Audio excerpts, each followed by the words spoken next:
everyone, and welcome to Weekly Magic. Today I am at Hollywood Studios. I am at Woody's Lunchbox in Toy Story Land to get a lunchbox tart. Like myself, a lot of people love these, but they always have rotating flavors, so my favorite flavors aren't always available. So let's head home and make them ourselves.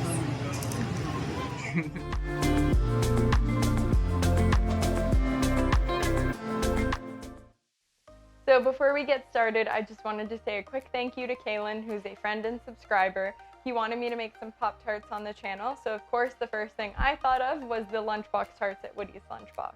My two favorites, the lemon blueberry and the cinnamon apple, aren't available year-round, so those are the two that we're going to be making today.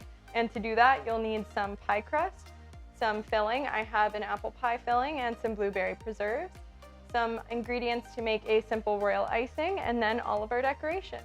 So let's get started. I bought some pre-made pie dough, but you can make it yourself if you'd like, and I rolled it to a 1/6 of an inch, and I cut 3 by 10 inch rectangles, which will become 3 by 5 inch rectangles when I fold them in half, just like the classic Pop-Tart size. Now I'm just going to place a piece onto a floured work surface and begin filling. I made my apple pie filling from scratch so I could make the apple pieces pretty small. Put the filling on one side of the rectangle, leaving about 1/4 inch on the ends for when we crimp it shut. Trust me, I want as much filling as possible, but you don't want to overfill these.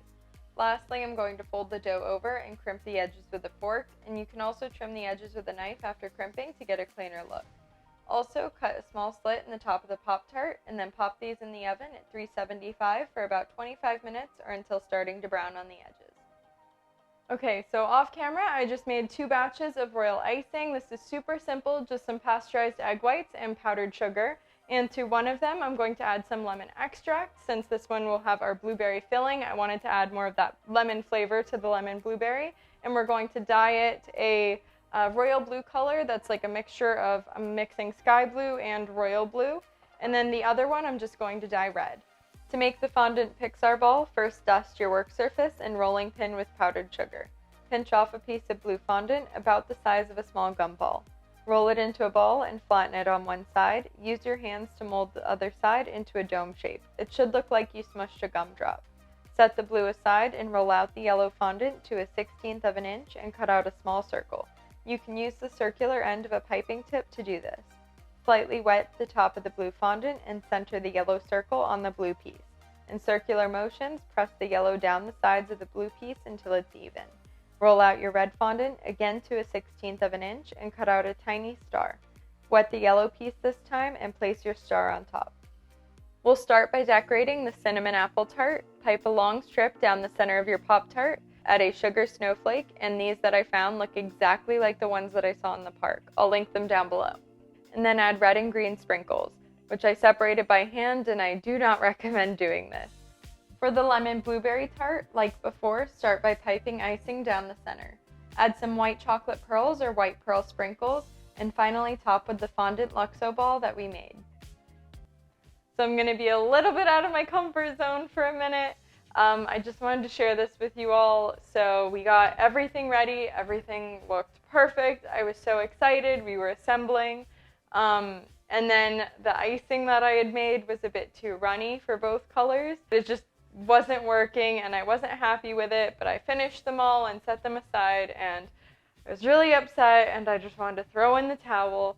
And Adam actually came up and gave me a hug and was really, really sweet.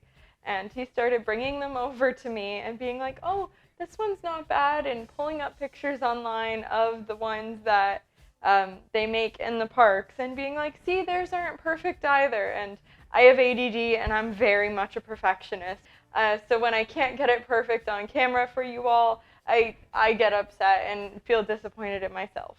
But when Adam did this, I was really, it really meant a lot to me. And I took a step back and I stepped aside for a minute and I went and took a bath, and I was like, you know what? They're not that bad. I'm happy with it. I worked really hard on these, and I know one of my subscribers, Kaylin's, been really looking forward to this, and he keeps asking when this is coming out. So I'm like, I can't let them down. They're cheering me on, and they're really trying to help me, and so I can do my best. So I'm going to go grab them, and I'm going to keep moving forward. One of my favorite Disney quotes.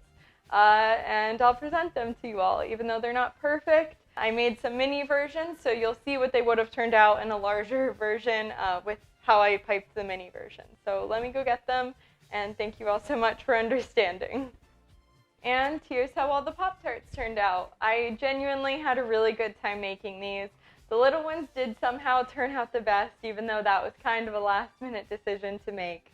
But it was a lot of fun. And then the larger ones, they're not perfect, but they're still pretty cute, and I promise they taste great. I already got into some off camera, and Adam agrees. We both love them both. And thank you all so much for watching, and if you enjoyed, please subscribe. It would help us out a lot.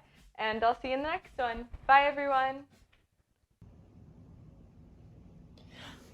Forky, no! Forky asks a question. What's a Pop-Tart? I don't know.